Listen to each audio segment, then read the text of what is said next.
तो आप जो है इस तरीके से ये एक चुटकी ले सकते हैं और पौधों की मिट्टी के अंदर जो है बेस ऑफ द प्लांट के करीब में कुछ इस तरीके से आप इसको जो है वो स्प्रिंकल कर सकते हैं किसी भी गमले के अंदर। के पौधों की मिट्टी में पड़ा रहेगा उतनी देर तक आपके पौधे जो है वो महफूज रहेंगे, जड़ों के अंदर किसी तरह से कोई कीड़े नहीं लगेंगे और ना ही पौधों की मिट्टी के अंदर दीमक या फंगस लग सकेगी। अस्सलाम वालेकुम दोस्तों, welcome to my organic plants garden. दोस्तों अक्सर बार ये होता है कि जब बारिशें होती हैं तो बारिशों के बाद हमारे पौधों की ग्रोथ रुक जाती है क्योंकि पौधों की जड़ें अच्छे से काम नहीं कर पा रही होती, न्यूट्रिएंट्स को इनटेक नहीं कर पा रही होती और गमलों के अंदर नमी ज़्यादा हो जाती है। जैसे पौधों की मिट्टी में बारिश का पानी पड़ता है, नमी ज़्यादा होती है तो उसके बाद पौधों की मिट्टी में काफ़ी सारी बीमारियाँ फैल जाती हैं, कीड़े लग जाते हैं जड़ों में, या फिर बाज़ दफ़ा ज़्यादा नमी की वजह से और ज़्यादा हाई मॉइस्चर की वजह से पौधों की मिट्टी में कीड़े पड़ जाते हैं और साथ में फंगस लग जाता है। तो दीमक, कीड़ों और फंगस से पौधों को बचाने के लिए हम इस्तेमाल करने वाले हैं बेहतरीन ऑर्गेनिक फर्टिलाइज़र और फंगिसाइड। इसका इस्तेमाल कैसे करना है, कब कब करना है, कौन से पौधों में इसे दिया जा सकता है, मुकम्मल इन्फॉर्मेशन इसी वीडियो के अंदर देने वाला हूं। इसके लिए आपने वीडियो को एंड तक देखना है और अगर आप हमारे चैनल पे नए हैं और आपने अभी तक चैनल को सब्सक्राइब नहीं किया तो जल्दी से भाई के चैनल को लाइक कर दें, सब्सक्राइब कर दें और साथ में बेल आइकन के बटन को प्रेस कर दें ताकि गार्डनिंग से जुड़ी जो भी वीडियो अपलोड हो तो उसका नोटिफिकेशन भी आप तक पहुँच सके। तो चलिए दोस्तों वीडियो को शुरू करते हैं। तो दोस्तों आप किसी भी पौधे की मिट्टी के अंदर इस ऑर्गेनिक फंगिसाइड को अप्लाई कर सकते हो और ये काफ़ी सस्ता भी होता है। आपने ज़्यादा इस्तेमाल नहीं करना, सिर्फ इसकी एक चुटकी लेनी है और अपने पौधों में इसका अप्लाई करना है। इसका अप्लाई करने का तरीका काफ़ी सिंपल है, लेकिन उससे पहले हमें ये जानना होगा कि आखिर हमारे पौधे ड्राई क्यों हो जाते हैं, इनके ऊपर फंगस क्यों लग जाता है और हम अपने पौधों को ख़तरनाक फंगस से और बीमारियों से कैसे बचा सकते हैं।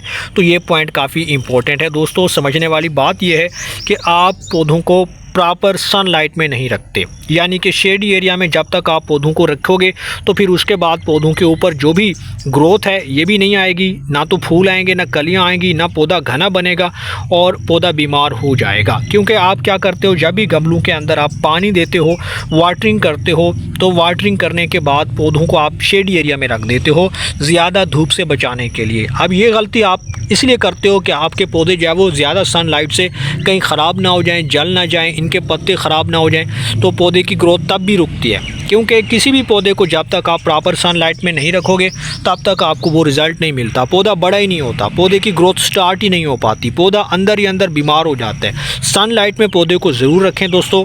कोशिश करें कि किसी भी पौधे को, जो भी गमले के अंदर लगा हुआ है, टोकरियों में पौधे लगे हुए हैं या आपने इस तरीके से स्मॉल पॉट के अंदर लगा रखा है या कोई आपने स्प्राउटिंग कर रखी है, पौधों को जर्मिनेट कर रखा है, तब भी आपने पौधों को जो है वो सनलाइट में रखना है। 6 से 7 घंटे की प्रॉपर सनलाइट लगना बहुत ज़रूरी है। जो मेच्योर प्लांट्स हैं, अगर छोटे पौधे हैं तो उनको कम से कम दिन की 3 घंटे की जो सुबह की फ़िल्टर लाइट होती है उसमें रखना बेहद ज़रूरी है ताकि पौधा जो है अपनी खुराक तैयार कर सके। आप जानते हैं पौधे की खुराक जो है वो पत्तों में तैयार होती है और जब तक फोटोसिंथेसिस का प्रोसेस जो है वो नहीं होगा, जब तक पौधे के ऊपर अच्छी सनलाइट नहीं पड़ेगी, पौधा ग्रोथ नहीं बढ़ा सकता, पौधों के ऊपर नए पत्ते नहीं आ सकते और पौधों के पत्ते अक्सर बार पीले हो जाते हैं और टहनियाँ कमज़ोर हो जाती हैं। तो पौधों को ताकतवर बनाने के लिए सबसे पहला पॉइंट यह है कि आप इसको सनलाइट में रखें 3 से 4 घंटे की, और इसके अलावा पौधों में पानी जो है वो हस्बे ज़रूरत दिया करें, यानी कि पौधे की रिक्वायरमेंट को देखते हुए आप पानी देंगे। क्योंकि ऐसे में क्या होता है कि जब ज़्यादा बारिशें होती हैं तो मॉइस्चर काफ़ी ज़्यादा हाई हो जाता है या आप ओवर वाटरिंग करते हैं तब भी पौधे की मिट्टी बहुत ज़्यादा जो है वेट हो जाती है और वेट कंडीशन के अंदर जो इन्वायरमेंट है वो कूल हो जाता है और ऐसे में पौधों की मिट्टी में फंगस फैल जाता है, फंगस की ग्रोथ काफ़ी तेज़ी से बढ़ती है। तो दोस्तों जैसे आपके पौधों के ऊपर फंगस लगता है, पत्तों के ऊपर भी फंगस लग सकता है या फिर आपके पौधों की जड़ों के अंदर जैसे ये एक्टिव हो जाता है तो वो तेज़ी से फैलता है और जड़ों के अंदर मौजूद जितनी भी रूट बॉल्स होती हैं, जितनी भी रूट हेयर्स होती हैं, उनको वो गला देता है और आपका पौधा बिल्कुल फेल हो जाता है अपनी ग्रोथ को लेकर।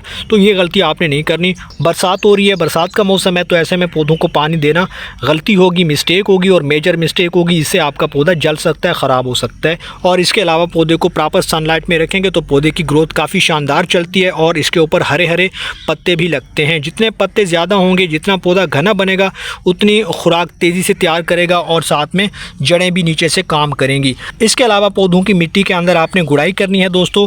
हल्की सी गुड़ाई करना ज़रूरी है, चाहे आपके पास बड़े पॉट के अंदर कोई पौधा लगा हुआ है, 12 इंच के गमले में कोई पौधा लगा हुआ है या 14 इंच के, कोई भी पौधा आपके पास हो सकता है। टमाटर के पौधे भी हो सकते हैं, मिर्च के पौधे भी हो सकते हैं या फिर फिर आपके पास लेमन प्लांट्स हो सकते हैं। तो सबको आपने जो है वो अच्छी धूप भी देनी है, पानी भी देना है। तो ऐसे में सभी पौधों को अच्छी धूप के साथ साथ जो है वो अच्छी खाद भी देना ज़रूरी है। कोशिश करें कि कोई भी किचन वेस्ट का जो लिक्विड फर्टिलाइज़र होता है वो अपने पौधों को आप दे सकते हैं। इससे काफ़ी ज़्यादा तेज़ी के साथ ग्रोथ बढ़ती है और नए पत्ते भी निकलते रहते हैं। पौधा जितना हेल्दी होगा उतने ज़्यादा इन फ्यूचर इसके ऊपर जो है वो ग्रोथ के चांसेस ज़्यादा होते हैं। इसके अलावा पौधों की अच्छी ग्रोथ के लिए ज़रूरी है कि आप कोई किचन वेस्ट का लिक्विड फर्टिलाइज़र पौधों में दिया करें। हर 15 दिन के अंदर अगर आप कोई भी लिक्विड फर्टिलाइज़र देंगे तो पौधों की मिट्टी के अंदर एक तो मॉइस्चर बना रहेगा और इसके साथ साथ पौधों की मिट्टी में जो मेजर न्यूट्रिएंट्स होते हैं, जो माइक्रो और मैक्रो न्यूट्रिएंट्स होते हैं, वो बने रहते हैं, यानी कि सप्लाई चेन बनी रहती है। तो पौधों में ऐसी खाद का इस्तेमाल करें ताकि वो जल्द से जल्द जज़ब कर सकें और पौधों की नशोनुमा में बेहतरी आ सके।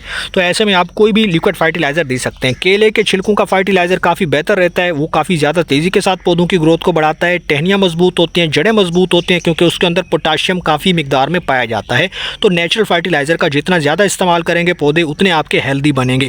इसके अलावा अगर आपका कोई ऐसा पौधा जो सूख चुका है और बीमार हो चुका है, उसकी ग्रोथ जो है वो रुक चुकी है और नीचे से जड़ें जो है बिल्कुल ख़राब हो चुकी हैं, अनहेल्दी ग्रोथ हो चुकी है पौधे की, तो ऐसे में आप अपने पौधों या गमलों की मिट्टी के अंदर जो है वो ये हाफ चम्मच आपने लेना है या एक चुटकी भर आपने हल्दी पाउडर लेना है जो कि ऑर्गेनिक है और ये एंटी फंगल प्रॉपर्टी रखता है। इसको इस्तेमाल करने के बाद आपके पौधों की मिट्टी में ना तो कीड़े आएंगे, ना चींटियाँ आएंगी और ना ही बरसात के मौसम में जो फंगस फैलने का चांस बना रहता है वो कम होगा। तो आप भी इस तरीके से अपने पौधों को हेल्दी बना सकते हैं। अब इसको अप्लाई करने का तरीका ये है, इस हल्दी पाउडर को आप अपने पौधों में अप्लाई कर सकते हो। सारे पौधों में अप्लाई किया जा सकता है। गुलाब के पौधे हैं या जैस्मीन के प्लांट हैं या फ्लावरिंग प्लांट्स हैं, उनमें भी आप ऐड कर सकते हो। हल्दी पाउडर का फ़ायदा यह है कि ये खाद के तौर पे काम करता है, यानी नेचुरल फर्टिलाइज़र भी और एंटी फंगल प्रॉपर्टी भी रखता है, यानी जितनी भी बीमारियां जो जड़ों के अंदर आ चुके हैं उनको ये कंट्रोल करता है, उनको रफ़ा करता है और साथ में पौधों की जड़ों को हमेशा महफूज रखता है।